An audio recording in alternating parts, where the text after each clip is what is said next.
जय श्री राधा। ओम श्री महालक्ष्मी नमः। हिंदी पंचांग के अनुसार हर महीना किसी न किसी देवी देवताओं को समर्पित होता है। जैसे कि सावन के महीने में भगवान शिव की पूजा होती है, कार्तिक के महीने में भगवान विष्णु जी और तुलसी माता की पूजा की जाती है, तो मार्गशीर्ष के महीने में भगवान श्री कृष्ण की और माँ लक्ष्मी जी की पूजा की जाती है। इस महीने में पड़ने वाले सभी गुरुवार को माँ लक्ष्मी जी की कृपा के लिए भक्त उपवास रखते हैं। सबसे जरूरी बात यह है, सभी अपने घर में माँ लक्ष्मी जी का आगमन चाहते हैं। हर कोई चाहता है उनकी सभी आर्थिक समस्याएं दूर हो, उनके घर में सदा सुख समृद्धि का वास रहे। तो इस व्रत को कोई भी सच्ची श्रद्धा वाले भक्त कर सकते हैं। गुरुवार के दिन जैसे बृहस्पति देवता की आप पूजा करते हैं, उसी तरह से माँ लक्ष्मी जी की पूजा भी इस दिन आप कर सकते हैं। अगर आप गुरुवार के दिन कोई और व्रत भी रखते हैं तो साथ में आप महालक्ष्मी जी की कृपा बरसाने वाले इस व्रत को भी जरूर रखिएगा। इस व्रत को रखने के लिए आपको बहुत सारी सामग्री की आवश्यकता नहीं है, किसी विशेष परामर्श या पुरोहित की आवश्यकता भी नहीं होती। आप स्वयं अकेले भी इस व्रत को रख सकते हैं। पहले दिन जो मार्गशीर्ष मास का पहला गुरुवार होता है, उस दिन आपको कुछ विशेष बातों का ध्यान रखना होता है। जैसे कि पहले गुरुवार को आपको कलश की स्थापना करनी होती है। कलश की स्थापना में आप चाहे तो पानी वाले नारियल का उपयोग कर सकते हैं। यदि पानी वाला नारियल ना हो तो कोई बात नहीं, आप उसमें दीप कलश की भी स्थापना कर सकते हैं। अब सबसे पहले तो आपको पहले गुरुवार के दिन व्रत का संकल्प लेना चाहिए। हाथ में जल और पुष्प लेना संकल्प लेना होता है। एक दिन पहले शुद्ध सात्विक भोजन करना चाहिए।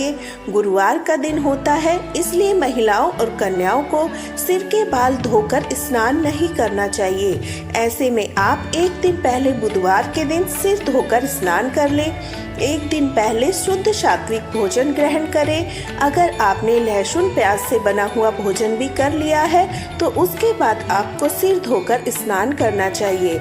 उसके बाद आपको इस तरह का कोई भोजन नहीं करना चाहिए। गुरुवार के दिन सबसे पहले तो आप जल्दी उठें, क्योंकि यदि यह पूजा ब्रह्म मुहूर्त में की जाए तो बहुत ज़्यादा फल देने वाली होती है। आपकी जो भी आर्थिक समस्याएं हैं वह दूर हो जाती है। लेकिन अगर आप ब्रह्म मुहूर्त में ना उठ पाए तो सूर्योदय से पहले उठकर आपको यह पूजा करनी चाहिए। तो सुबह जल्दी उठें, स्नान आदि से निवृत्त होकर स्वच्छ वस्त्र धारण करें। अपने घर को अच्छे से साफ सुथरा रखें। घर के मुख्य द्वार को गंगा जल और जल से साफ करें, क्योंकि इस पूजा में आपको अलग से चौकी की स्थापना करनी होती है। तो आप जहां पर भी चौकी स्थापित करेंगे, वहां पर अगर संभव हो तो गाय का गोबर मिल जाए तो गोबर से लीपे, नहीं तो गेरू से भी आप लीप सकते हैं। थोड़ा सा आपको वहां पर गंगा जल से पोछा भी लगा सकते हैं। उसके बाद चौकी की स्थापना आपको करनी होती है। आप थोड़ी सी रंगोली उसके आसपास जरूर बनाएं। अपने घर के मुख्य द्वार पर भी और गुलाल से रंगोली बना सकते हैं। अधिकतर लोगों के यहाँ तो इस व्रत में चावल को पीसकर उसके पेस्ट से अल्पना बनाई जाती है। अगर आपके यहाँ भी परंपरा हो तो आप भी उसका पालन अवश्य करें। सुंदर सी डिजाइन बनाकर माँ लक्ष्मी जी के चरण चिन्हों को भी आप इस दिन जरूर बनाएं। अगर आपको चरण चिन्ह नहीं बनाने हैं तो आप स्टिकर भी लगा सकते हैं। माँ लक्ष्मी जी के चरण चिन्हों की स्थापना करके अगर आप पूजा करते हैं तो बहुत ही शुभ होता है। इस व्रत के लिए सबसे पहले तो आवश्यक पूजन सामग्री में आप जान लीजिए आपको क्या आवश्यकता होगी। एक चौकी की, महालक्ष्मी जी की प्रतिमा, तस्वीर की साथ में विष्णु जी की भी प्रतिमा। माँ लक्ष्मी जी विष्णु जी के साथ पूजी जाती है, क्योंकि जिस घर में भगवान विष्णु जी के साथ माँ लक्ष्मी की पूजा होती है, उस घर में माँ लक्ष्मी जी का जल्दी वास होता है, उनका शुभ आगमन होता है। कोई भी पूजा विघ्नहर्ता भगवान गणेश की पूजा के बिना अधूरी होती है। तो भगवान गणेश जी की मूर्ति या तस्वीर आपको साथ में चाहिए। चौकी पर बिछाने के लिए कोई भी लाल वस्त्र, पानी वाला नारियल, माता को उड़ाने के लिए लाल चुनरी और पुष्प भी होने चाहिए। अब आज के दिन अगर आपको नए धान की बालियां मिल जाए तो वह भी आप जरूर रखें। सरसों के पीले फूल मिल जाए तो वो भी आप रख सकते हैं। कुछ ना कुछ हरियाली मंदिर में आपको जरूर करनी चाहिए। इसके अलावा धूप, दीप, अक्षत आज के दिन जो अर्पित किए जाते हैं तो अक्षत होने चाहिए। जैसे हल्दी से पीले हुए अक्षत आज के दिन माता को चढ़ाए जाते हैं, क्योंकि अष्टदल कमल भी बनाते हैं। इस दिन जो दीप प्रज्वलित करते हैं उसकी चौकी पर आप डायरेक्ट नहीं रखना है, उसके नीचे आपको अक्षत जरूर रखना है। तो पहले आप थोड़े से चावलों को हल्दी से रंग लीजिए, उन्हें सुखाकर फिर उनके ऊपर आपको कलश की भी स्थापना करनी है। इस व्रत में एक और खास बात का ध्यान देना है कि हर गुरुवार को आपको माँ लक्ष्मी जी को अलग अलग व्यंजन का भोग लगाना चाहिए। जैसे कि आपने पहले व्रत में माँ को खीर का भोग लगाया, तो अगले व्रत में आप सब्जी, पूरी, हलवे का, उससे अगले गुरुवार को आप आलू, लौकी के हलवे का या खीर बनाकर उसका भोग माँ को अर्पित करें। जो भी आप व्यंजन बनाना चाहें वह शुद्ध और सात्विक होना चाहिए। साथ में कुछ मीठा भी माँ को जरूर अर्पित करें। सभी गुरुवार को जो भी आपने भोग लगाए वह अलग अलग होने चाहिए। अगर आप नारियल की स्थापना करते हैं तो नारियल को माँ लक्ष्मी जी का प्रतीक मानकर उसकी पूजा कर सकते हैं। जैसे कई बार आपके पास अलग से माँ लक्ष्मी जी की प्रतिमा या तस्वीर नहीं है तो अक्सर कई लोग क्या करते हैं, पानी वाला जो नारियल होता है उसी को लाल चुनरी उड़ाकर उसी का श्रृंगार करके और माता की जो सुहाग की सामग्री है वह उसी को अर्पित करते हैं। तो आपके पास माँ लक्ष्मी जी को अर्पित करने के लिए श्रृंगार की सामग्री भी होनी चाहिए, जिनमें महत्वपूर्ण चीजें जैसे सिंदूर, बिंदी, मंगलसूत्र, लाल चूड़ियाँ, माँ को उड़ाने के लिए चुनरी, मेहंदी, काजल वगैरह जो भी सामग्री आप माँ को अपनी सामर्थ्य के अनुसार अर्पित करते हैं उन्हें माँ को जरूर अर्पित करें। अब हर गुरुवार को आपको कलश की नई स्थापना करनी होती है।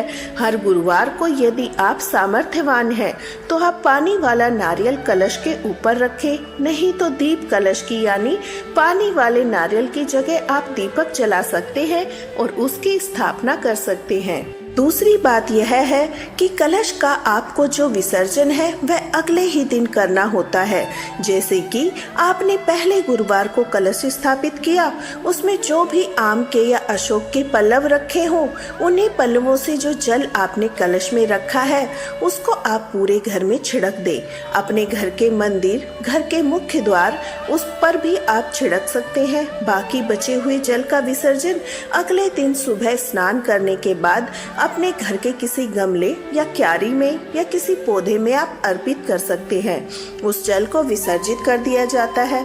फिर अगले गुरुवार को फिर से आपको एक नए कलश की स्थापना करनी होती है, लेकिन जो चौकी आपने स्थापित की हुई है उस चौकी को आप ऐसे ही रहने दें। उसमें जो भी आपने भगवान की या देवी माँ की तस्वीर या प्रतिमा स्थापित की है आप उसको रोज सुबह उठकर नियम से पूजन करना है। और अंतिम गुरुवार को जो व्रत रखा जाता है, जैसे कि इस बार मार्गशीर्ष के महीने में 4 गुरुवार है, जो अंतिम गुरुवार होगा उस दिन आपको उपवास रखना होगा।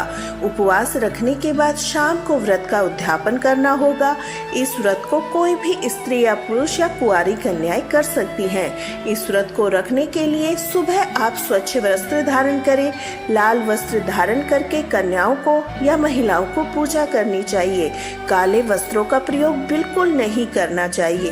पूर्व दिशा की ओर मुख करके आपको भगवान श्री गणेश जी का ध्यान करना है, उनका आह्वान करना है। आपको इस बात का भी ध्यान रखना है कि जब आप माँ लक्ष्मी जी का आह्वान करते हैं तो आपका मुख उत्तर दिशा की तरफ होना चाहिए। ऐसा इसलिए करना चाहिए क्योंकि उत्तर दिशा को माँ लक्ष्मी जी का वास माना जाता है। तो आप जब भी आप माँ लक्ष्मी जी का आह्वान करें तो घर की उत्तर दिशा की तरफ मुख करके आपको आह्वान जरूर करना चाहिए। माँ लक्ष्मी जी से आपकी जो भी कामना है उसे पूर्ण करने का आपको निवेदन करना चाहिए। इसके बाद चौकी पर सबसे पहले विघ्नहर्ता भगवान गणेश जी की स्थापना करें। फिर आपके पास तस्वीर या माँ लक्ष्मी जी की या विष्णु जी की स्थापना करें। चरण चिन्ह है तो आप पहले पीले अक्षत मैंने आपको बताया है उन्हें आप चौकी पर रखें। उनका अष्टदल कमल बना सकते हैं।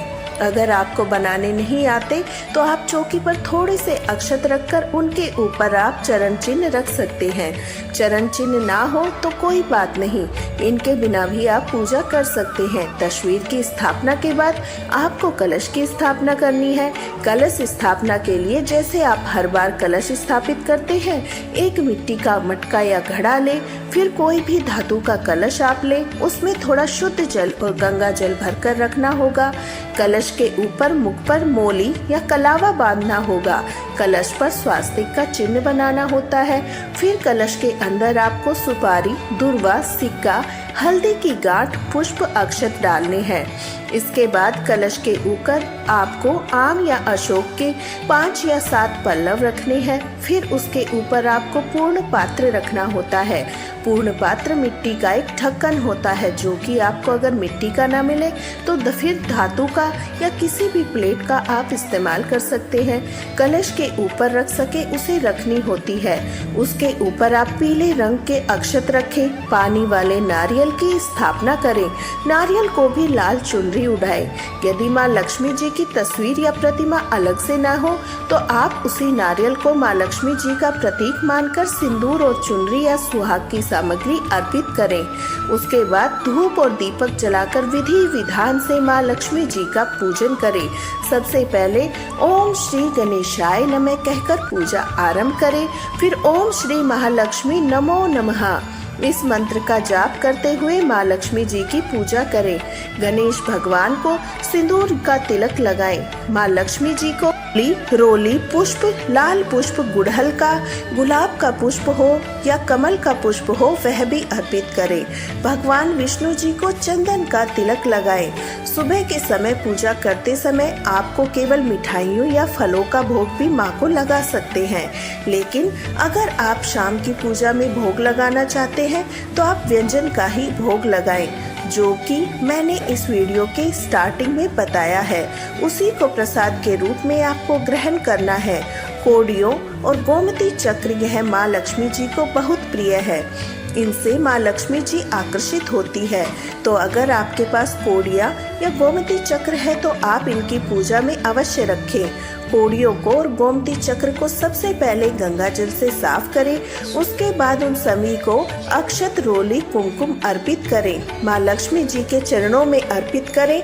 आपके पास चाहे 1, 5, 7 जितनी भी कोड़ियाँ हो, आप उनकी पूजा दिन कर सकते हैं। माँ लक्ष्मी जी की प्रसन्नता के लिए इस दिन आपको विशेष मंत्रों का जाप करना होगा। यह मंत्र है ओम श्रीम ह्रीम कम श्री सिद्ध लक्ष्मीये नमः, ओम धनाय नमः, ओम श्री लक्ष्मी नारायण नमः, ओम ह्रीम ह्रीम श्री लक्ष्मी वासुदेवाय नमः। इन सभी 4 मंत्रों का जाप महालक्ष्मी जी की पूजा करते समय आपको करना चाहिए। किसी भी एक मंत्र का जाप आप 108 बार कर सकते हैं। पूजा करते समय माँ लक्ष्मी जी की व्रत कथा आपको अवश्य पढ़नी और सुननी चाहिए। इसकी वीडियो में आपको हमारे चैनल पर जरूर मिल जाएगी। आप इस कथा को जरूर सुनिएगा। व्रत की कथा आपको सुबह या शाम की पूजा के समय सुननी चाहिए। कथा पढ़कर या सुनकर सबसे अंत में माँ लक्ष्मी जी को भोग लगाकर आपको फिर से लक्ष्मी चालीसा का पाठ करना चाहिए। एक बात का आपको विशेष ध्यान रखना है, गुरुवार के सभी व्रतों में 1 लोटे में जल भरकर आपको सुबह से लेकर शाम तक माँ लक्ष्मी जी के पास रखना होता है। शाम को उस जल का विसर्जन कर दे। फिर शाम को फिर से एक नए लोटे में जल भरकर आपको रात भर के लिए माँ लक्ष्मी जी के पास रखना है। अगले दिन सुबह पूजा से पहले उसका विसर्जन आपको कर देना चाहिए। विसर्जन जैसा मैंने आपको बताया है, किसी भी पौधे में, पीपल के वृक्ष में, सब किसी में भी आप अर्पित कर सकते हैं। लक्ष्मी जी को चढ़ाया गया भोग प्रसाद भी आप सभी लोगों में बांट दे। घर के मुख्य द्वार पर शाम के समय एक दीपक प्रज्वलित करें। कहते हैं जिस घर में अंधेरा नहीं रहता, जिस घर में मुख्य द्वार हमेशा साफ सुथरा रहता है और दीपक जलाया जाता है, माँ लक्ष्मी जी का आगमन वहाँ सदैव बना रहता है। आप अपनी सामर्थ्य के अनुसार दान दक्षिणा भी अवश्य दें। इसी के साथ हमारे चैनल पर गुरुवार के दिन मां लक्ष्मी जी की व्रत कथा, बृहस्पति देव की व्रत कथा भी जरूर सुनिएगा। मार्गशीर्ष मास के महात्म्य की कथा भी आप हमारे चैनल पर नियमित रूप से सुन सकते हैं। आज की वीडियो पसंद आई तो चैनल को लाइक और सब्सक्राइब जरूर करें।